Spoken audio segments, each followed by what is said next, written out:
History repeats itself. Empires fall, not because of enemies, but because of their own chaos. But what if the downfall of Rome has more in common with today's world than we realize? What if power struggles, economic crashes, and global instability aren't just ancient problems, but warnings for us now? The crisis of the 3rd century wasn't just a Roman disaster. It was a masterclass in what happens when leadership crumbles and greed takes over.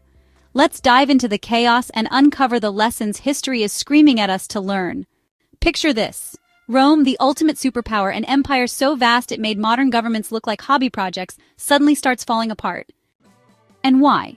Because their leaders couldn't keep their egos in check. It all kicked off in 235 CE when Emperor Severus Alexander, who, bless him, tried to keep things peaceful, got stabbed to death by his own soldiers. That little incident was basically Rome's welcome to the Hunger Games moment, where emperors started dropping like flies. Enter Maximinus Thrax, the first in a long parade of soldier emperors. Forget political strategy. This guy ruled through brute force, setting the stage for a cycle of emperors being picked by their armies, ruling for a hot minute, and then getting assassinated by their replacements. Stability? Never heard of it. Meanwhile, the economy was crumbling faster than a cookie in hot tea.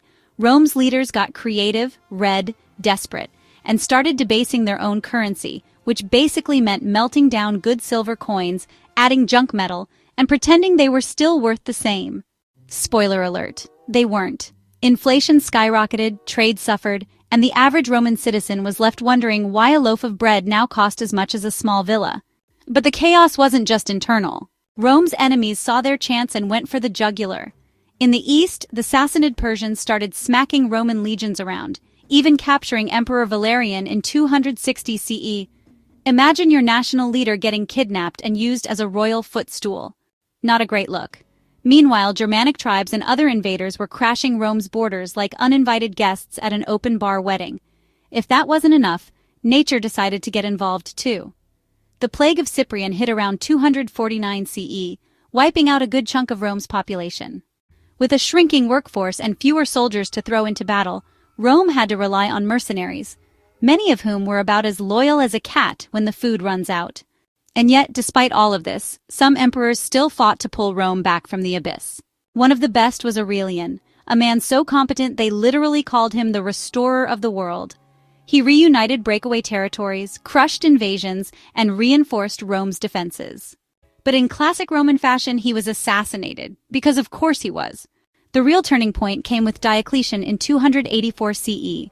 He took a long, hard look at Rome and basically said, yeah, this isn't working. His solution? Split the empire into 4 parts so it could be managed more efficiently. It was a solid idea, and it did bring some stability, but it also made Rome more bureaucratic and authoritarian, setting the stage for even more drama down the line. The crisis of the 3rd century exposed an uncomfortable truth. No matter how powerful an empire seems, bad leadership, economic mismanagement, and endless infighting will bring it to its knees.